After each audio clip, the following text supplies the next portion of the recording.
আসসালামু আলাইকুম। বাংলাদেশ স্বাধীন হয়েছে প্রায় ১.৫ মাসের বেশি হলো, কিন্তু বাংলাদেশ কি আসলে মুক্ত হলো কিনা সেটা নিয়ে খুব গভীরভাবে চিন্তা করা প্রয়োজন। বাহ্যিক যে পরিস্থিতি, সেই পরিস্থিতিতে যেটা মনে হচ্ছে যে রয়ের বাংলাদেশের যে বিচরণ, স্বাধীন বিচরণ এই গত ১৫ বছরে প্রতিষ্ঠিত হয়েছে, সেই বিচরণ এখনো পর্যন্ত আছে। ধরেন পাকিস্তানের মতো দেশ, চিরপ্রতিদ্বন্দ্বী, সেখানেও কিন্তু তাদের অনেক কার্যক্রম পরিচালনা করে, মাঝে মাঝে মধ্যেই কিন্তু তারা সেখানে অপারেশন করেন। আর বাংলাদেশে তো ধরেন প্রতিটা, বলা যায় প্রায় সবগুলো যেসব হিন্দুরা আছে এখানে, তারা সবাই রয়ের এজেন্ট। মাপ চাই, আপনাদের অনেকেই, আমার পরিচিত আছেন এরকম অনেকেই ভারতের এই আগ্রাসন দেখতে পারে না, কিন্তু ভাই সত্য যেটা, এটা বাস্তবতাটাকে মানতে হবে যে হিন্দুদের 99% বলা চলে যে তারা ভারতের এটা করে। এবং এটার মানে যদি প্রমাণ চান তাহলে দেখেন, এই মাঝে মধ্যে এখনো এই দিন সাতক্ষীরায় ধরা পড়েছে, নিজেদের আপনার মন্দিরে নিজের আগুন দিচ্ছে, সরকারের পক্ষ হয়ে তারপরে আন্দোলনে নামছেন। এ ধরনের অনেকগুলো ঘটনা আমাদের চোখের সামনে ঘটছে, যে কারণে আপনাদেরকে মানে কষ্ট দিয়ে কথা বলতে না চাইলেও সত্যটা বলতে হলো। তার সাথে আছে আওয়ামী লীগ, এরা সবই এক একটা রয়ের এজেন্ট। কারণ আওয়ামী লীগ এমন একটা দল, এরা সেই জন্ম থেকে, এটা কি শেখ মুজিবের যে এটা বলা হয়ে থাকে, এটার ছোটোখাটো প্রমাণও অনেকেই উপস্থাপন করেছেন যে শেখ মুজিবের বাপ ছিল হিন্দু এবং শেখ মুজিবের নাম হচ্ছে দেবদাস চক্রবর্তী। তার মায়ের বৈবাহিক যে সম্পর্ক, তার আগেই তিনি তাকে গর্ভে নিয়েছিলেন। এরপরে তাকে আপনারা জানেন যে সেই অরুণ কুমার টুমার, এগুলোর ব্যাপার, ওইটা নিয়ে কথা বলতে চাই না। তো এই শেখ মুজিব যে মানে রক্তটা যেহেতু ওইখানকার, সেই কারণেই কিনা জানি না তাদের ভারতের প্রতি একটা টান আছে, এবং সেই টান থাকার কারণে তারা সবসময় ক্ষমতায় আসার আগে ভারতের হয়ে, তারপরে শেখ মুজিব আপনার সেই 10ই জানুয়ারি দেশে আসার আগে সে হয়ে আসলো কলকাতা, দিল্লি। আবার সেই শেখ মুজিব ওইখান থেকে তাদের সেই সংবিধান, তারপরে স্বাধীনতার ঘোষণাপত্র সব বাদ দিয়ে ইন্ডিয়া যেভাবে তাকে বলল সেভাবে ইন্ডিয়ান সংবিধানের আদলে যেভাবে বাংলাদেশের সংবিধান শুরু হলো। তো সব কিছু মিলায়ে 2009 সালেও যখন শেখ হাসিনা 8 সালে যখন ক্ষমতায় এসে, আসার পরপরই এই যে কথিত বিডিআর বিদ্রোহের নামে যে সেনাবাহিনীর অফিসারদেরকে হত্যা করা হলো, এগুলো সবই সেই ভারতের চাল। সো এরা জন্মগতভাবে, এই দলটা হচ্ছে এই ভারতের পয়দা, এবং তারা সবসময় ভারতের হয়েই বাংলাদেশের মানুষের বিরুদ্ধে কাজ করে, যেটা এই গত 15 বছরের সবচাইতে বেশি ঘটেছে। এখন সেই ঘটনার পরে কি হলো, এখন দেখেন প্রতিটা জায়গায়, একদম গ্রাম থেকে শুরু করে গণভবন, বঙ্গভবন পর্যন্ত সব জায়গায় রয়ের বিস্তৃতি লাভ করেছে। আপনি যদি এই গেল কয়েকদিন ধরে ধরেন ডক্টর কনক সারোয়ারের সহ আরও অন্যান্য যেসব বিভিন্ন জায়গায় ইউটিউব, ফেসবুকে আপনারা যদি কিছু ঘটনা দেখেন, এবং ইদানিং তৃতীয় মাত্রাতেও আপনারা বেশ কয়েকটা প্রোগ্রাম দেখেছেন জিল্লুর ভাইয়ের এখানে, সেখানে একদম স্পষ্ট, যদি এই সেনাবাহিনীর কথাগুলো আপনারা যদি শুনে থাকেন, এই ব্যাপারে কারো একটা শিশুরও কোনো সন্দেহ থাকার কোনো কারণ নাই যে বাংলাদেশটা গেল 15 বছর ধরে ভারত চালিয়েছে। এবং আমাদের ডিজিএফআই বলেন, এনএসআই বলেন, এসবি, সিআইডি সবচাইতে প্রভাবশালী সংস্থা হিসেবে বাংলাদেশে একদম ফিজিক্যালি কাজ করেছে এখন এটা যদি সত্য হয়ে থাকে, তাহলে এখন কি সেই আছে কি নাই? তাদেরকে সরানোর জন্য কি কোনো ব্যবস্থা নেওয়া হয়েছে, নাকি তারা এখনো কার্যক্রম পরিচালনা করে যাচ্ছে? এটা তো তাহলে বের করা আমার রাষ্ট্রের নিরাপত্তার জন্য, সার্বভৌমত্বের জন্য খুবই দরকার। সেটা কি করা হয়েছে? আমি বাহ্যিক এমন কোনো পদক্ষেপ দেখি নাই যে বাংলাদেশে থাকবে না, থাকতে পারবে না, কর্ম পরিচালনা করতে পারবে না, এরকম কোনো পদক্ষেপ নেওয়া হয়েছে। আপনি দেখেন প্রথম পদক্ষেপ কোনটা নেওয়া উচিত ছিল।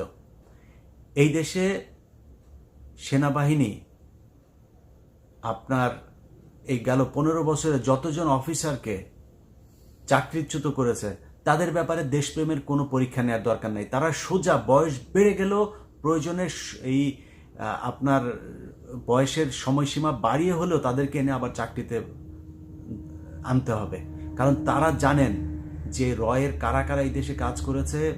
25শে ফেব্রুয়ারি যে 2009 সালে যে বিডিআর অফিসারদেরকে হত্যাকাণ্ড করা হয়েছে, সেটার সাথে কারা জড়িত হয়েছিল এই ঘটনাগুলো তারা জানেন। এটা করা হয়েছে? করা হয় নাই। বিডিআরের যে সৈনিকরা এখন পর্যন্ত জেলখানায় আছেন, তাদেরকে সারানোর জন্য কোনো ব্যবস্থা নেওয়া হয়েছে? কতদিন লাগে? আপনারা এখানে এসে তারপরে বসে জনগণের টাকায় অলরেডি 1 মাসের বেতন তো নিয়ে নিয়েছেন, আরও কতদিন লাগবে? তারা জেলখানায় এখনো জেল খাটছে। এগুলোর ব্যাপারে খুব তড়িৎ পদক্ষেপ নিতে হবে। আপনি যদি দেখেন যে সেনাবাহিনীতে এই যে যারা গুম হয়েছিল, তাদের মধ্যে অনেকেই এখনো পর্যন্ত তাদের খোঁজ নেই, তারা বেঁচে আছেন। সেই মেজর জিয়া থেকে শুরু করে অনেকেই বেঁচে আছেন না মারা গেছেন, কি হয়েছেন, কোথায় আছেন কেউ জানে না। তাদের ব্যাপারে তো পদক্ষেপ নিতে হবে। যাদের এখনো বয়স আছে সেই অফিসারদেরকে এখনো চাকরিতে আনার জন্য কি ব্যবস্থা নেওয়া হচ্ছে? কোনো খবর নাই। কিছু হইলেই তাদের ব্যাপার আপনারা জানেন যে মেজর জিয়াকে বলা হয়েছে সে নাকি কি বলে জঙ্গি।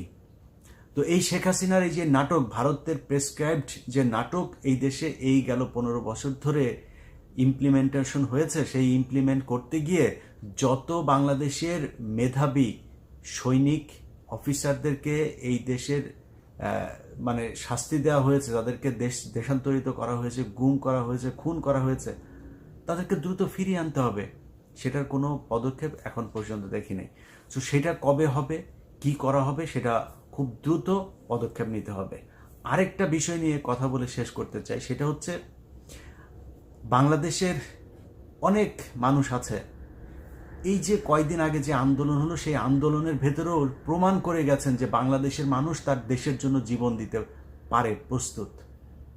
এই দেশে এই যে আনসারুল ইসলাম, হিন্দাল ফিল সার্কিয়া যে দলের নাম বলা হয়েছে, আরও এরকম আনসারুল বাংলা সহ এরকম অনেক জঙ্গি সংগঠন যেগুলো শেখ হাসিনার মানে তাদের হয়তো দল আছে, কিন্তু শেখ হাসিনা যেগুলো বলেছে তারা সন্ত্রাসী, তারা এই করেছে সেই করেছে, এগুলো শেখ হাসিনা বলে আন্তর্জাতিক বিশ্বের কাছে একটা মিথ্যা তথ্য দিয়ে তাদেরকে বাংলাদেশের মানুষের কাছে কালার করেছে।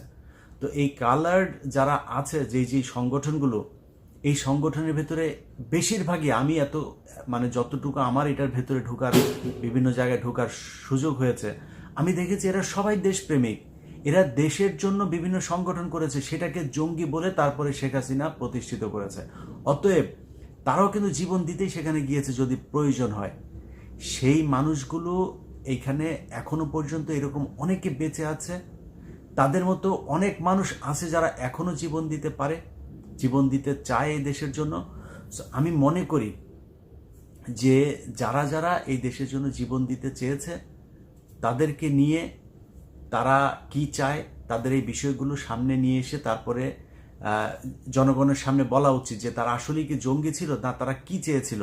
ওইসব সংগঠনগুলোর ব্যাপারে একটা সুস্পষ্ট ধারণা মানুষকে দিতে হবে যে শেখ হাসিনা কিভাবে তাদেরকে সন্ত্রাসী জঙ্গি হিসাবে মানুষের সামনে উত্থাপন করেছে।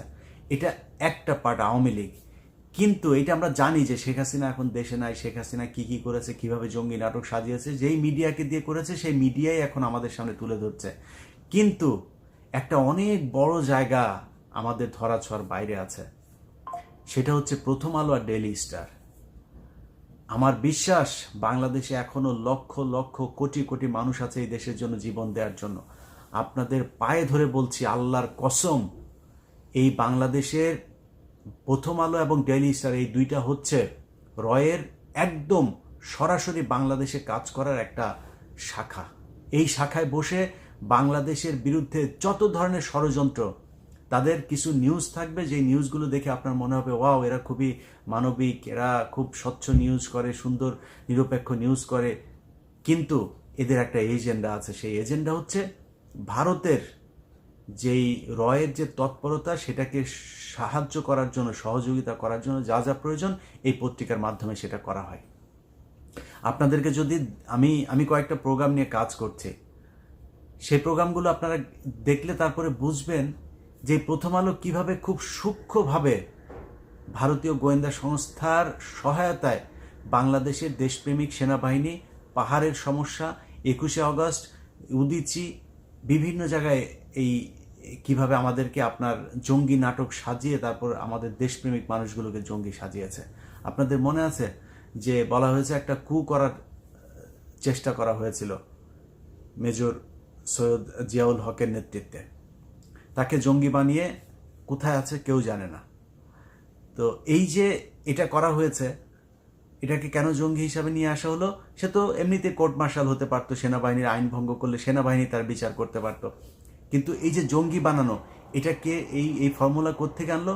এই ফর্মুলা এসেছে সেই কাশ্মীর থেকে। সেটাকে এখানে নিয়ে এসেছে, এখানে এনে সেইটা দিয়েই এই 15 বছর শেখ হাসিনাকে আন্তর্জাতিক বিশ্বের কাছে সন্ত্রাস দমনে বিশাল এক শক্তিশালী সরকার হিসেবে দেখানোর চেষ্টা করেছে, এবং সেটাতে তারা কিছু কিছু ক্ষেত্রে সফল হয়েছে। অতএব আপনাদের কাছে যারা বাংলাদেশের জন্য, বাংলাদেশের স্বাধীনতার জন্য পাহাড়ে জীবন দিতে চান, বর্ডারে জীবন দিতে চান, আপনাদের কাছে অনুরোধ, আমি প্রকাশ্যে আমার ইউটিউব চ্যানেলে এসে বলে গেলাম, মতিউর রহমান এবং মাহফুজ আনাম এদের নেতৃত্বে যে এই প্রথম আলো, সেটার দখল খুব দ্রুত নিতে হবে। তাদেরকে তাদের জীবন নিরাপত্তাহীন করে তুলতে হবে। এরা বাংলাদেশে বসে এই রয়ের কার্যক্রম এত সুন্দরভাবে পরিচালনা করতে পারে না। এদের ব্যাপারে খুব দ্রুত অ্যাকশনে যেতে হবে, এবং আমার বিশ্বাস যে সেনাবাহিনীর যে অফিসাররা এতদিন ধরে এইখানে বসে ভারতের রয়ের কাজ করেছে, সেই অফিসারদের নিশ্চয়ই রিপ্লেসমেন্ট হয়েছে কিছু কিছু জায়গায়, বিশেষ করে ডিজিএফআই সহ বিভিন্ন জায়গায়। আপনাদের কাছে অনুরোধ, আপনারা, আমি যে কথাগুলো বলছি, সেই কথাগুলো কেন বলছি, কি বোঝাতে চাচ্ছি, একজন সাধারণ মানুষের চাইতে আপনি খুব ভালো জানেন কেন বলছি এই কথাগুলো। অতএব আপনারা খুব দ্রুত এদের ব্যাপারে পদক্ষেপ নেন। আমার বিশ্বাস যে এতদিন ধরে যেই গোয়েন্দা সংস্থার যারা কাজ করেছে, ভারতের ভারতীয় পয়সা খেয়ে নিজেদের ইয়ের জন্য, কি বলে, প্রমোশনের জন্য এগুলো করেছে, শেখ হাসিনাকে টিকিয়ে রাখার জন্য এগুলো করেছে, আমার মনে হয় আপনাদের ভেতরে দেশপ্রেমিক আছে এবং তারাই সেনাবাহিনীর নেতৃত্ব নিয়েছেন। যদি না হয় তাহলে মনে করব যে সেনাবাহিনী এখনও রয়ের আন্ডারে কাজ করছেন, শেখ হাসিনার হয়েই কাজ করছেন। এবং আপনাদেরকে আগে থেকেই বলে রাখি, চাকরি সারা জীবন থাকবে না। আপনাদের মতো এরকম বহুত বালের, এই মেজর জেনারেল আর বালের লেফটেন্যান্ট কর্নেল পিছনে পিছনে ঘুরে 2 মিনিট আমাদের চ্যানেলে এসে কথা বলার জন্য, হ্যাঁ, অতএব আপনাদের মতো এরকম বালের লেফটেন্যান্ট কর্নেল, মেজর জেনারেল বালছাল যদি নাকি দেশের বিরুদ্ধে যান না, এই সুযোগ পাওয়ার পরেও আপনারা রিটায়ারমেন্টে গেলে কিন্তু আপনাদেরকে ছাড়া হবে না। একদম মান সম্মান, ওই এক কোথাকার এক চাঁদাবাজ টিভির কাছে যায়, তারপরে আপনাদের এই সেনাপ্রধান গিয়া দেয়, অডিও দেয়। কেন দেয় জানেন? কারণ হচ্ছে ওনাদের আরেকজনের আবার আকাম কুকামের সব জিনিসপত্র তাদের কাছে জিম্মি করে তারপরে তার বক্তব্য নেয়। অতএব এই চাঁদাবাজি করলে কিন্তু এরকম যার তার কাছে ধরা থাকতে হবে, চাকরি গেলে কিন্তু ন্যাংটা করে ছাড়া দেওয়া হবে। সো এখনো সময় আছে, সেনাবাহিনীকে বলবো যে ভালো হয়ে যান। আপনাদের বালের ইয়েতে ভয়ও পায় না, কিছুই না, আপনাদেরকে পান্তা ভাত বানায় দেওয়া হয়েছে। এবার আর ওই আগের মতো অত ধনফোন করতে পারবেন না। আপনারা এই কয়েকদিনে 1.5 মাসের ভেতরেও আপনারা বিভিন্ন গণমাধ্যমে ফোন করে থ্রেট করেন, এই নিউজ করা যাবে, ওই নিউজ করা যাবে না। আপনার বাপের টিভি চ্যানেল না, আপনার বাপের পত্রিকা যে আপনি ফোন করে থ্রেট করেন, এইসব বন্ধ করেন। যদি দেশের জন্য প্রয়োজন হয় আপনি আমারে কিল করে ফেলেন, কোনো সমস্যা নাই, যদি সেটা দেশের স্বার্থে হয়। আপনাদেরকে চিনি সেই 2010 সাল থেকে। সো আমরা বিশ্বাস করি এখনো পর্যন্ত যে সেনাবাহিনীতে সেই 2010 সাল, 11-12 সাল পর্যন্ত যে অফিসাররা ছিল, তাদের যেমন দেশপ্রেম ছিল, আপনাদের ভেতরে সেই দেশপ্রেম আছে, সেই দেশপ্রেমিকরা এখনো আছে। সম্মান রাখতে চাই, আশা করি আপনাদের এই সম্মান আপনারা যোগ্যতার মাধ্যমে এটাকে টিকিয়ে রাখবেন। আমরাও চাই আপনাদেরকে সম্মান করতে। যাই হোক, যেটা বলতে চেয়েছি যে আমার দেশটা এখনো নিরাপদ না। এদেশের সার্বভৌমত্বের জন্য গোয়েন্দা সংস্থাকে আরও কঠোর হইতে হবে, এবং ভারতীয় যে গোয়েন্দা সংস্থা সরাসরি এখানে কাজ করেছে, কারা কোথায় কি করেছে, আমি বিশ্বাস করি যে আপনারা খুব দ্রুত সেগুলো প্রকাশ করবেন। যাদেরকে মিথ্যাভাবে জঙ্গি বানানো হয়েছে তাদের ব্যাপারে ব্যবস্থা নেবেন। জঙ্গি বানানোর জন্য এই যে ডেইলি স্টার এবং প্রথম আলো কীভাবে কাজ করেছে সেটাও আপনারা জানেন, সেই ব্যাপারে পদক্ষেপ নেবেন। পাহাড়ে এখন যা হচ্ছে সেখানে কাদেরকে আপনাদের প্যাট্রোনাইজ করা উচিত আর কাদেরকে দমন করা উচিত সেটাও আপনারা জানেন। সো এই কাজগুলো করবেন। সবাই ভালো থাকবেন। আল্লাহ হাফেজ।